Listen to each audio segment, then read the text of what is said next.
Sylvia! It was so kind of you to donate those potions.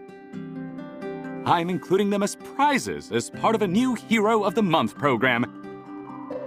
And if that goes over well, I'll be buying more from you for future months. I guess it pays to be generous. Well, it certainly got me thinking about how nice it would be to have that sort of control over my own business dealings. You didn't have to ask anyone's permission to make a donation. You didn't have to justify your decision to your stakeholders. Well, I did get some dirty looks from the owl. But hey, a Hero of the Month program sounds like a good way to boost morale. Oh, that's the barest tip of the iceberg. I'm making some changes around here. Big ones. You see, I realized something. In all our discussions of how we might make this organization better for the heroes, I was towing the company line. Even when my heart was with the heroes, my head was caught up in a certain way of thinking, an old way of thinking. It's the old ways that are broken. We need new ideas, new paradigms. Hence the big changes you mentioned. That's right. And those big changes start with the dissolution of the guild. Disillusion? You heard me. Effective immediately. The Heroes Guild is no more. And in its place shall rise the Heroes Guild.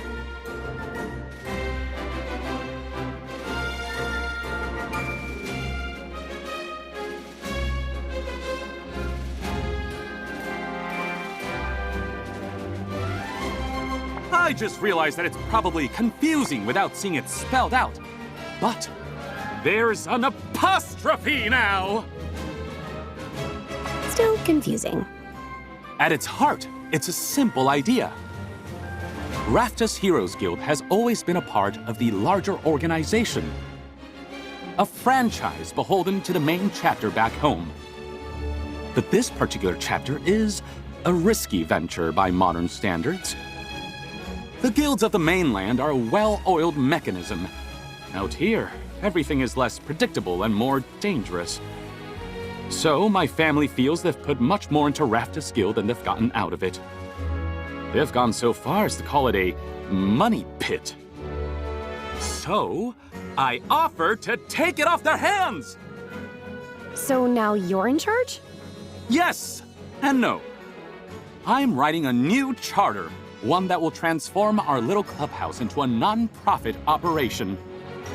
The value that the heroes generate will be funneled directly back into the organization and into their own pockets. As for the question of who's in charge, if I've learned anything in recent days, it's the limits of my own perspective. We'll be holding elections soon to determine who will join me on a leadership council. By electing and empowering representatives from their own ranks and establishing a system of checks and balances, the heroes can rest assured that my own personal blind spots won't become systemic blind spots capable of impeding the organization as a whole. Wow. It actually sounds like you did it. You solved all the guild's problems. Well, not all our problems. My chambers are still drafty, and the lack of natural light in the morning is just abysmal. Still, I'm surprised your family agreed to this. Even if the guild isn't as lucrative as they hoped, it's obviously generating revenue. And as unique as Rafta is, there's potential for this chapter to be massively profitable down the line.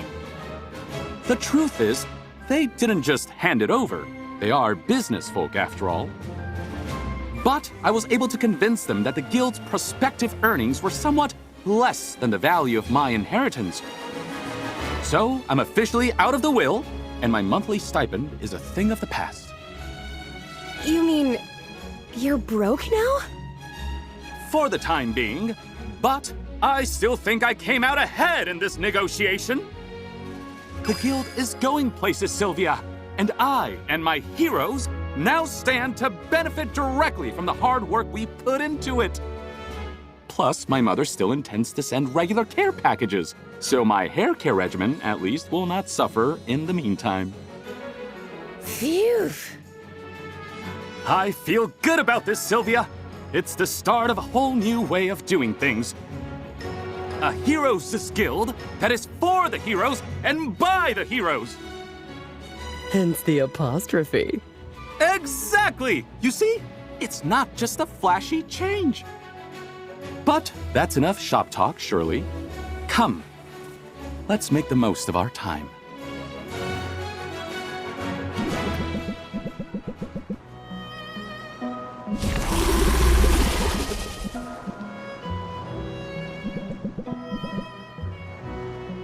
Ah, that skull does loom large, doesn't it? As monuments go, it's a little morbid, but it's a good reminder of where we've been and of what awaits us at the end. I'm happy that between those points our two paths converged. Sylvia, my beautiful confidant, your faith in me has buoyed me across dark and stormy seas. I haven't liked to show it, but I've doubted myself quite often in the months since coming here.